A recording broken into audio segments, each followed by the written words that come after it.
Dottore, mi hanno operato alla prostata 3 anni fa e continuo ad alzarmi di notte. Ho ancora il getto debole e gli stessi sintomi.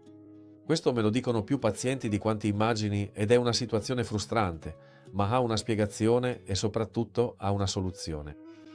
Sono il dottor Fernando Gomez Sancha, da 32 anni in urologia ho eseguito oltre 10.000 enucleazioni prostatiche laser. Una parte importante della mia attività riguarda proprio questi casi, pazienti già operati il cui risultato non è stato quello sperato o è peggiorato nel tempo. Perché un intervento alla prostata fallisce? La causa più frequente di gran lunga è la resezione incompleta dell'adenoma prostatico. Non è stato rimosso tutto il tessuto ostruttivo, che tra l'altro è un tessuto che cresce e quindi col tempo, se restano dei residui, crescerà e ostruirà di nuovo l'uscita dell'urina. La tecnica più usata per decenni è stata la resezione transuretrale della prostata, che consiste nel raschiare il tessuto prostatico con un'ansa elettrica poco a poco dall'interno. Il problema è che dipende molto dall'esperienza del chirurgo e dalle dimensioni della prostata. Nelle prostate grandi è molto difficile asportare tutto il tessuto e rimane sempre un residuo.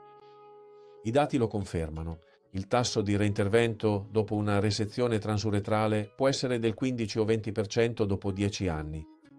Ciò significa che su 5 o 6 pazienti operati con TURP, uno dovrà tornare in sala operatoria nel decennio successivo. Con l'enucleazione con laser ad olmio, questo tasso di reintervento scende a meno del 2%. Perché l'OLEP non raschia, enuclea, separa tutto il tessuto, proprio come sbucciare un'arancia.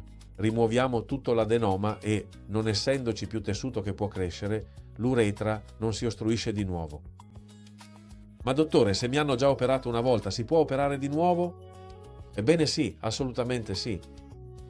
Il reintervento tramite laser ad olmio, un'enucleazione laser dopo un precedente intervento fallito, è perfettamente possibile. È tecnicamente più complesso per via delle cicatrici del precedente intervento, ma con la nostra esperienza si può fare in modo sicuro ed efficace.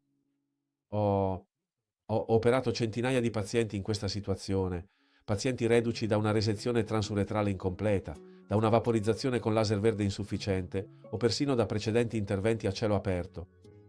Pazienti da tutta la Spagna e dall'estero che avevano ormai perso la speranza. E ti dico una cosa, sono tra i pazienti più riconoscenti perché sono arrivati pensando che non ci fosse una soluzione. Dopo il secondo intervento ben eseguito, con un'enucleazione completa, finalmente urinano bene, finalmente dormono tutta la notte e finalmente recuperano la loro qualità di vita. Quindi, come sapere quando si ha bisogno di un reintervento? Beh, se ti hanno operato alla prostata e hai ancora un getto debole o intermittente, continui ad alzarti di notte, senti che la vescica non si svuota del tutto o hai di nuovo bisogno di farmaci, è probabile che ci sia del tessuto residuo che ostruisce di nuovo.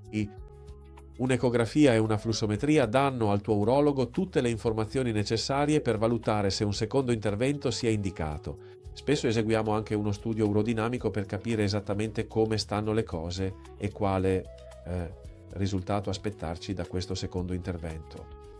Il messaggio che voglio lasciarti è questo: se un primo intervento non ha funzionato, non significa che non ci sia rimedio. L'OLEP può risolvere in modo definitivo ciò che altre tecniche hanno lasciato incompleto. Se ti trovi in questa situazione, non rassegnarti. Consulta, informati e cerca un urologo esperto in enucleazione laser. Iscriviti per saperne di più e ci vediamo nel prossimo video.